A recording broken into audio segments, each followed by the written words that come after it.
اپنی زبان کی حفاظت۔ بہت ساری احادیث میں اس کی تعلیم دی گئی ہے، اس کی ہدایت کی گئی ہے، اس کی تاکید کی گئی کہ سارے کاموں کا تو خلاصہ جو ہے وہ یہی، اور جو چیز جہنم میں سر کے بل لوگوں کو گرائے گی وہ تو زبان کی کمائی ہے جو گرائے گی۔ تمسخر ہے، برا بھلا کہنا ہے، لیکن ایک بیماری جو زبان کی، جس کا ذکر میں خاص طور سے کروں گا، جو بڑی عام ہے، وہ غیبت۔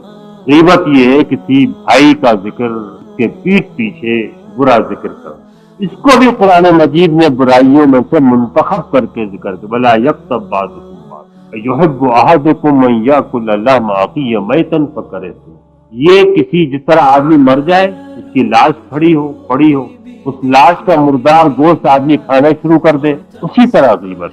بھائی تو موجود نہیں ہوتا، مردار کی روح موجود نہیں ہوتی، اور آدمی اس کی برائی شروع کر دی۔ اور غیبت کی جو تعریف فرمائی وہ یہ نہیں ہے کہ کوئی آدمی برا ہے، لوگ کہتے ہیں کہ ہم کو تو معلوم ہے کہ اس کے اندر یہ برائی موجود ہے، میں تو اس کے منہ پر بھی کہہ سکتا ہوں۔ اگر اس کے اندر برائی موجود بھی ہے اور آپ اس کے منہ پر بھی کہہ سکتے ہیں، جب بھی پیٹھ پیچھے کہنا غیبت۔ صحابہ نے سوال کیا کہ اگر وہ برائی اس کے اندر واقعی موجود ہو، آپ نے کہا اگر برائی اس کے اندر نہیں ہے تو پھر تو تم نے اس کے اوپر بہتان بھی لگایا، جھوٹا الزام لگایا۔ برائی موجود ہے جبھی تو غیبت۔ تو کسی کا گوشت بھی حلال نہیں، نہ آپ کے بھائیوں کا، نہ گھر والوں کا، نہ بیوی بچوں کا۔ میں نے دیکھا ہے کہ لوگ ٹرین میں سفر کر کے آتے ہیں، گھر میں آ کر بیٹھے اور کہا کہ فلانا مسافر پاس بیٹھا تھا، وہ ایسا تھا، اور وہ بیٹھا تھا، اس نے یہ کیا۔ کچھ سمجھ میں نہیں آتا کہ کیا لوگوں کے پاس بہت نیکیاں جمع ہو گئی ہیں، جس کو جانتے بھی نہیں، سفر میں 2 گھنٹے ساتھ رہا، اس کو اپنی نیکیاں منتقل کرنا شروع کر دیتے ہیں۔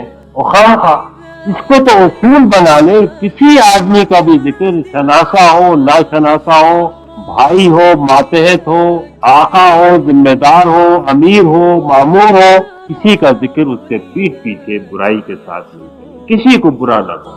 ایک حدیث میں ایک صحابی نے، کسی نے پوچھا، تو ذکر کیا ہے کہ کسی نے پوچھا کہ نصیحت فرمائے، آپ نے کسی کو برا نہ کہا۔ انہوں نے کہا کہ میں نے اس کے بعد کسی جانور تک کو بھی برا نہیں کہا۔ اور اسی میں آتا ہے کہ فرمایا کسی نیکی کو حقیر مت جانو، یہاں تک کہ اگر اپنے بھائی سے مسکراتے، ہنستے، خندہ پیشانی سے ملو تو یہ بھی بہت بڑی نیکی ہے۔ تو یہ اخلاق ہے، حسن اخلاق ہے، برے اخلاق ہیں، چند بنیادی کلیدی چیزیں ہیں، ان کو ہاتھ سے پکڑ لیں، اور عمل کرنے سے چیزیں حاصل ہوتی ہیں، سننے سے نہیں ہوتی۔ اپنا جائزہ لیں، اپنے کو دیکھیں، اگر جھوٹ ہے جھوٹ سے پاک کریں، غیبت سے رک جائیں، دل میں کہیں کبر ہے اس سے اپنے آپ کو پاک کریں، حسد سے، کینے سے۔ اور جو لوگ حضور سے سب سے قریب ہوں گے قیامت کے روز، نشست میں، برخاست میں، آپ سے محبت میں، یہ وہ لوگ ہوں گے جن کے پاس سے اخلاق اچھے ہوں گے۔ اللہ تعالیٰ مجھے بھی اور آپ کو بھی عمل کی توفیق عطا فرمائے۔ وآخر دعوانا الحمدللہ۔